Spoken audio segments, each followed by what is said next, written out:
Shalom saudara, pada khotbah pagi ini kita mau belajar bagaimana doa yang mengembalikan rencana kita kepada rencana Allah.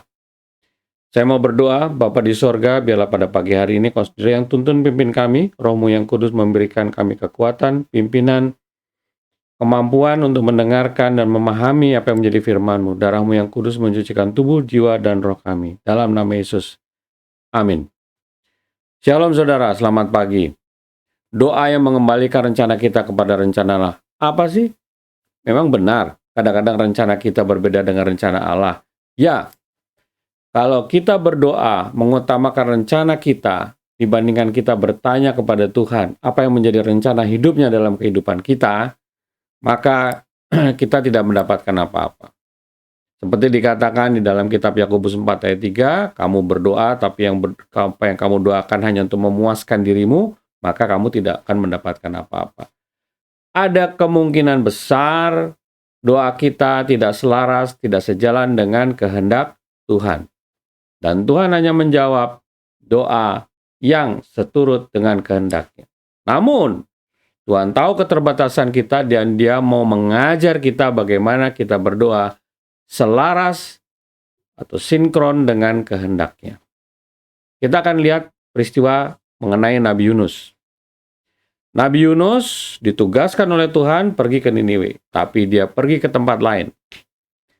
Ketika dia berjalan atau melakukan perjalanan dengan kapal, terjadi badai luar biasa, dan akhirnya semua yang di kapal itu mencari sebabnya. Dan tudingan itu datang kepada Yunus. Yunus mengaku dia orang Ibrani. Tapi disitulah akhirnya karena dia menyimpang daripada rencana Allah, dia dibuang ke laut dan Tuhan menyuruh seekor ikan untuk menangkapnya, masukkan dalam perutnya. Bapak Ibu sekalian, peristiwa ini luar biasa bagi saya. Dan kita melihat walaupun peristiwa ini awalnya adalah penyimpangan Yunus, tetapi Tuhan Yesus pun menggunakan cerita Yunus ini sebagai gambaran bagaimana dia akan mati, dikuburkan dan bangkit 3 hari seperti halnya kisah Yunus tadi di dalam perut ikan. Luar biasa, sesuatu yang tidak nyaman, tetapi Tuhan tetap bungkus sebagai sesuatu yang baik dalam rencananya. Apa yang kita mau belajar di sini? Kita melihat doanya Yunus di dalam Yunus 2, ayat 3, ayat yang ke-7, dan ayat yang ke-9. Di dalam Yunus 2 ayat 3, dikatakan telah kau lemparkan aku ke tempat yang dalam, ke pusat lautan, lalu aku terangkum oleh arus air, segala gelora dan gelombangmu melingkupi aku. Ada satu perenungan daripada Yunus terhadap apa yang dialami. Perenungan ini penting. Sebagai orang yang dewasa, merenungkan kehidupan kita, merenungkan firman Tuhan siang dan malam, seperti dikatakan di dalam Mazmur 1 ayat 2, itu sangat penting. Untuk melihat lagi apa yang menjadi acuan hidup kita, apa yang kita rencanakan, apa yang kita lakukan, dan apa yang ada di sisi Tuhan. Dan disinilah Yunus mulai memahami. Ada satu kesalahan dalam kehidupannya ketika dia tidak pergi seturut dengan kehendak Tuhan. Dia tidak ke Niniwe, tapi dia ke tempat lain. Bapak dan sekalian, perenungan itu perlu.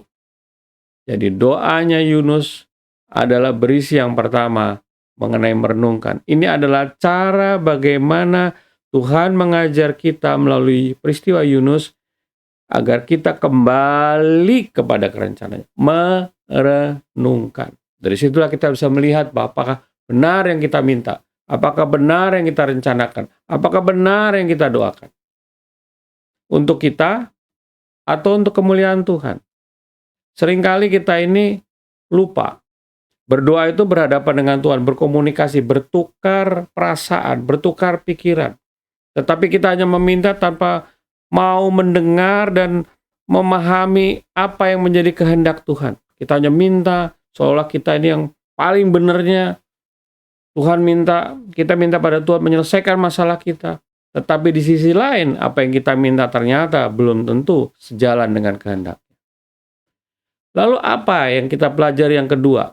Di dalam doa yang mengembalikan rencana kita kepada rencana Tuhan. Yang kedua adalah pengakuan. Setelah kita merenungkan, kita tahu, kita tidak sesuai dengan kehendak Tuhan, yang kita lakukan adalah kita minta ampun.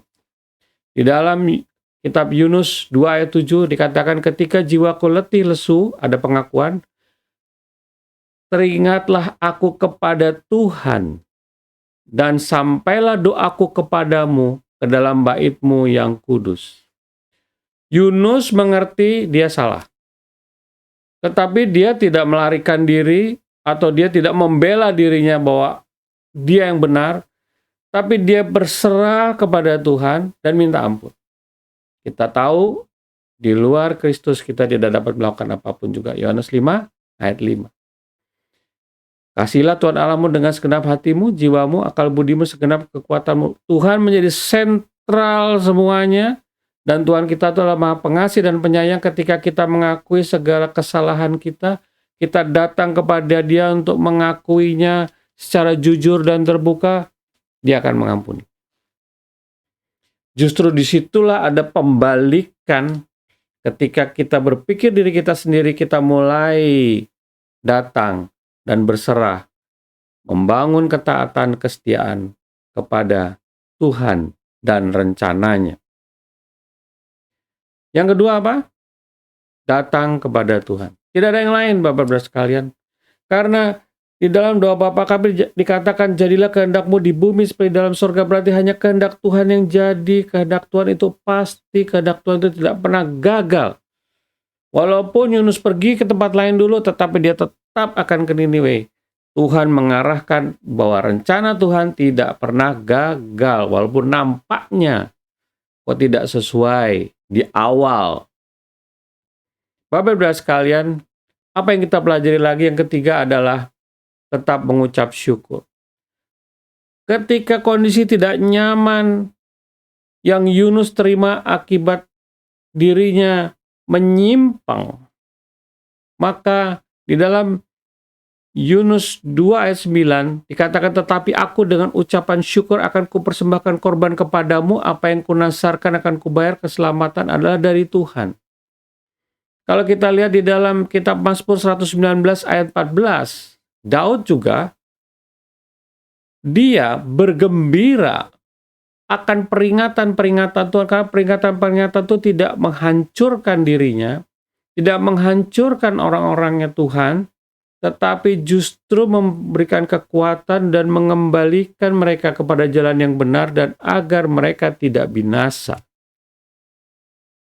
Justru kita mengucap syukur ini di dalam segala hal. Ingat, Tuhan mengatakan mengucap syukurlah dalam segala. Walaupun tidak enak, akibat daripada kita menyimpang tidak enak, tapi kita tetap mengucap syukur. Dan di sini Yunus mengatakan, aku akan mengucap syukur atas apapun juga. Kalau aku udah janji, aku penuhin Tuhan. Luar biasa. Ada satu pembalikan dari pemberontakan Yunus. Dari penyimpangan Yunus. Yunus kembali masuk kepada rencananya Allah. Bapak-Bapak sekalian, marilah kita hari-hari ini. Kita mulai belajar bagaimana cara kita berdoa.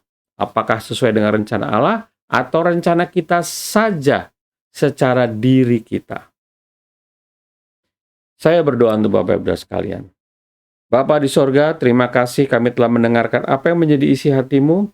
Tuntun pimpin kami, Roh-Mu yang kudus memberikan kami kekuatan agar kami sungguh-sungguh dapat menjalankan perintah-Mu. Kami sungguh-sungguh bisa mengenal Engkau lagi dan rencana-Mu. Dan kami sungguh-sungguh berani mengakui segala dosa dan kesalahan kami. Karena kami percaya Engkau adalah Allah yang baik, Allah yang Maha Penyayang. Segala sesuatu walaupun tidak benar di awal, karena kasih sayang-Mu Kau akan kembalikan kami kepada jalan-Mu. Terima kasih Bapa di sorga, kami telah menyelesaikan khotbah pagi ini dalam nama Yesus. Amin.